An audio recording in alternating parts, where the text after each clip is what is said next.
अस्सलाम वालेकुम वरहमतुल्लाहि वबरकातुहू।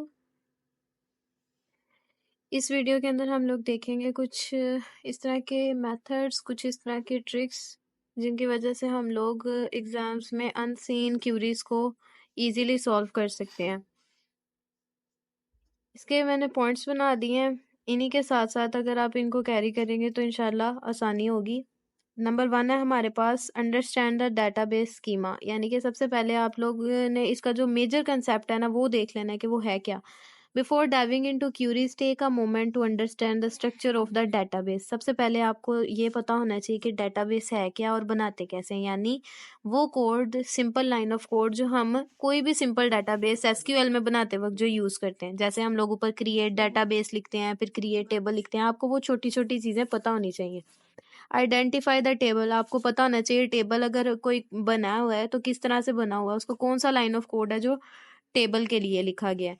देयर रिलेशनशिप्स, किस तरह से हमें पता लगेगा कि ये दो जो उनसे टेबल हैं वो आपस में रिलेशनशिप्स में है। उसके बाद के उसके अंदर जो कीज वगैरह आती हैं वो कैसे हैं, कौन सी की कहाँ पर है, कौन सी प्राइमरी है, कौन सी यूनिक की है, तो वो सारा कुछ हम लोगों को पता होना चाहिए। तो सबसे पहला हमारा काम क्या है कि हम लोगों ने ये देख लेना है कि डेटाबेस के स्कीम क्या है, उसने कौन कौन सी चीजें हैं जो यूज की हुई हैं बेसिक्स में। सेकंड चीज, रीड द रिक्वायरमेंट्स केयरफुली, यानी जब भी आपको कोई क्यूरी दी जाती है सबसे पहले आपने देखना है कि उस क्यूरी के अंदर रिक्वेस्ट किस चीज के बारे में की गई है। हमने डेफिनेशन पढ़ी क्यूरी की और उसमें हमने ये पढ़ा कि वो एक रिक्वेस्ट होती है कोई भी डाटा रिट्रीव करने के लिए, यानी हमें जिस चीज की जरूरत होती है हम उसी के बारे में दूसरे से पता करते हैं ना। तो हम लोगों ने सिर्फ इस चीज पर अटेंशन देनी है कि किस चीज की जरूरत है यूजर को। Pay close attention to the given requirement और question, understand what data is being requested and any specific condition mentioned, यानी कि सबसे पहला काम क्या आपने देखना है कि कौन सा डाटा चाहिए उसे।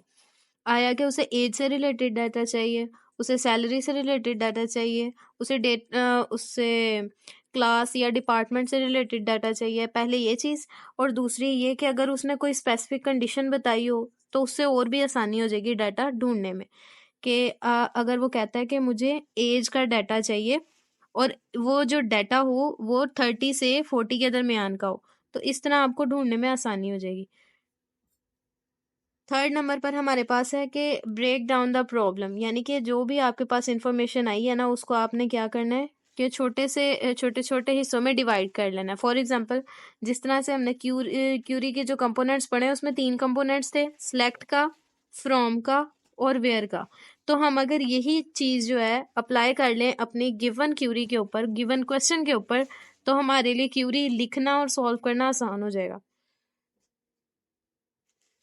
Break the problem into smaller parts, identify the table involved.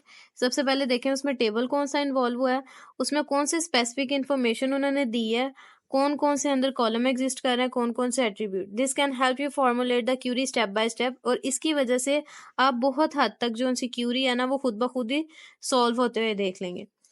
Number 4 पर है हमारे पास use the select statement first. सबसे पहला काम जो है वो आपने सिलेक्ट स्टेटमेंट को यूज करना है। अब ये वही बात आ गई ना, the very first component of the query, हम उसको यूज करेंगे to determine which column are needed. यानी कि सेकंड बात जो हमने की थी कि आपने जो सा टेबल है उसको कैरी करना और उसके बाद स्पेसिफिक इन्फॉर्मेशन। अब स्पेसिफिक इन्फॉर्मेशन किसके बारे में होगी, एक स्पेसिफिक कॉलम के बारे में। एक टेबल में हर एक कॉलम के अंदर डिफरेंट डाटा होता है, किसी में आईडी नंबर होता है, किसी में एज होती है, किसी में एड्रेस होता है। तो हम लोगों ने स्पेसिफिक इन्फॉर्मेशन लेनी है, फॉर एग्जाम्पल एज की, तो हमने वो कॉलम सिलेक्ट कर लेना है। ठीक है, ये चीज यहाँ पर है। This help you visualise the data you are working with, यानी कि इससे आपको पता चल जाएगा आप किस डाटा के ऊपर वर्क कर रहे हैं। फिफ्थ नंबर पर है हमारे पास applying filtering condition. Filtering condition का मतलब ये है कि आप बहुत सारे डाटा में से ना अपनी पसंद का डाटा जो है ना उसे फिल्टर आउट कर लें। जिस तरह से अगर आप किसी शॉपिंग वेबसाइट पर जाते हैं और वहां पर बहुत सारी आपके पास कैटेगरीज होती हैं, लेकिन आप क्या करते हैं उसमें से फिल्टर कैसे करते हैं अपनी रिक्वायर्ड की चीजों को। अगर आपने कोई किचन की एसेसरी लेनी है तो आप फिर किचन वाला पॉइंट जो है उसको सिलेक्ट कर लेते हैं। इससे क्या होता है, आपका डाटा फिल्टर हो जाता है।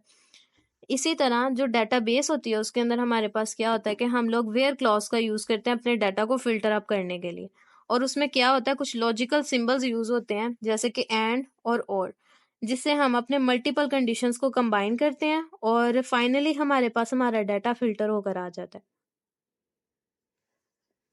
नेक्स्ट है हमारे पास point number 6, handle join with care. अब जॉइंट्स जो से हैं इसके बारे में वो कह रहे हैं कि इन्हें केयरफुली यूज करें।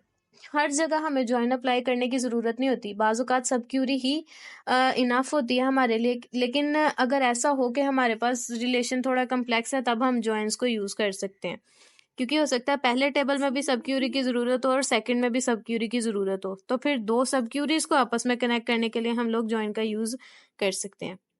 If multiple tables are involve, वही बात कि अगर ज्यादा सारे टेबल्स आ जाएं आपके पास, carefully consider how they should be joint. तो फिर केयरफुली देखें कि किसको किसके साथ ज्वाइन किया जाना चाहिए। लेफ्ट वाला टेबल ज्यादा प्रायोरिटी का है या राइट वाला, क्योंकि अगर लेफ्ट वाला ज्यादा प्रायोरिटी का है तो फिर आप लेफ्ट ज्वाइन लगाएंगे, और अगर राइट वाला ज्यादा प्रायोरिटी का है तो आप राइट ज्वाइन लगाएंगे। और अगर दोनों इक्वल प्रायोरिटी के हैं तो या फिर उसमें सेल्फ ज्वाइन लगेगा और या फिर इनर ज्वाइन लगेगा, यानी एक एक जैसा जो होता है। तो इनके लिए आपको जो जॉइंट्स का कंसेप्ट है वो अप्रोप्रिएट होना चाहिए, आपको पूरा आना चाहिए। नंबर 7 है aggregate functions for summary data. जो फंक्शंस हैं वो बहुत ज़्यादा यूज़ होते हैं हमारे नॉर्मल लाइफ में भी, ठीक है। हम लोग सिंपल मैथमेटिकल फॉर्म में भी इन्हें बहुत ज़्यादा यूज़ करते हैं, हम इन्हें स्टैटिस्टिकल फॉर्म में भी बहुत ज़्यादा यूज़ करते हैं। तो एग्रीगेट फंक्शंस का यूजेज हमारी डाटाबेसेस में भी बहुत ज़्यादा है। सिंपल सा डाटा है, काउंट, सम, एवरेज, इनका डाटा बहुत सिंपल होता है। लेकिन अगर बात आ जाए किसी बड़ी डाटाबेस में एवरेज निकालने की, जैसे पूरी एक कंपनी है और पूरी कंपनी के अंदर जितने भी हमारे पास एम्प्लॉयज वर्किंग कर रहे हैं उन सब की सैलरी की एवरेज निकालनी हो, तो फिर इतने बड़े डाटाबेस की एवरेज निकालने के लिए हम लोग डाटाबेस सिस्टम यानी एसक्यूएल लैंग्वेज का यूज करते हैं। तो इसमें ये एग्रीगेट फंक्शंस यूज होते हैं। तो इनकी भी जो हमारे पास जरूरत है वो बहुत ज्यादा होती है। उसके बाद 8 नंबर पर है हमारे पास सब क्यूरीज फॉर कम्प्लेक्स कंडीशन।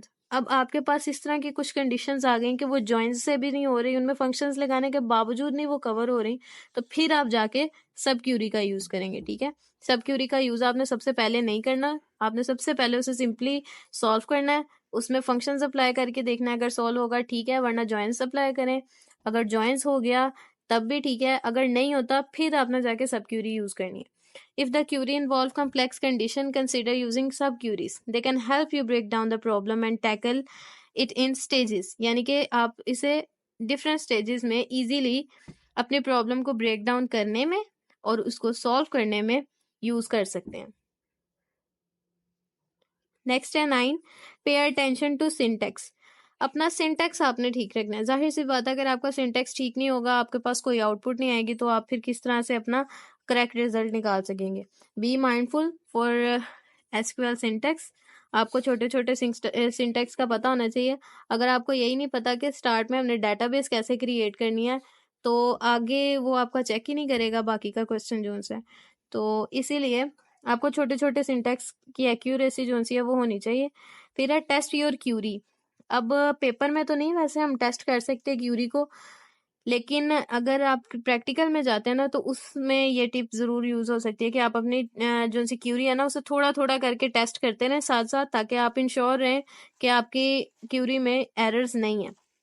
उसके बाद 11 है practice with diverse data set, यानी कि डिफरेंट तरह के आप सिनेरियोज अपने लिए लें, डिफरेंट किस्म के चैलेंजेस लें, क्योंकि इजी काम तो कोई भी कर लेता है, तो हमें थोड़ा सा क्रिटिकल वे में सोचना चाहिए ताकि हम लोग अपने ऊपर अपनी माइंड की क्रिएटिविटी जो है उसको एक्सपोज करें, उसको खोलें और किसी भी अनसीन या अनएक्सपेक्टेबल जो क्वेश्चंस आते हैं उसके लिए तैयार हैं। 12th one is time management. आप अपना टाइम देखें, अगर टाइम ज्यादा है तो उस हिसाब से मैनेज कर लें, और अगर कम है तो उसमें किस तरह से वाइजली आपने यूज करना है। कौन सी क्यूरी है जो छोटी अगर लगाएंगे तब भी सॉल्व हो जाएगी, तो आप छोटी वाली यूज कर लें, वरना आप बड़ी भी यूज कर सकते हैं क्यूरी जो कि ज्यादा एक्यूरेट होती है। 13 पर है हमारे पास review past examples. Look at the past examples, यानी कि जो हमारे पास पास्ट पेपर्स में जितनी भी क्यूरीज है ना उनको करें, क्योंकि ज्यादातर ये बहुत आम होता है कि पुराने जो उनसे क्वेश्चंस होते हैं वो रिपीट हो रहे होते हैं, तो आपने उनको भी देख लेना है। और फाइनली हमारे पास है 14th, stay calm and prioritise. जो आपको आता है सबसे पहले आप उस क्वेश्चन को सॉल्व करें, और जो नहीं आता, जो ज़्यादा कम्प्लेक्स लगता है, उससे लास्ट टाइम के लिए अलग रखें, और उससे फिर आराम से बैठ कर सोच कर तो सॉल्व करें। Remember that practice is the key to mastering the art of writing SQL queries. जितनी आप इसकी प्रैक्टिस करेंगे उतना अच्छा आप इसको सॉल्व कर सकेंगे।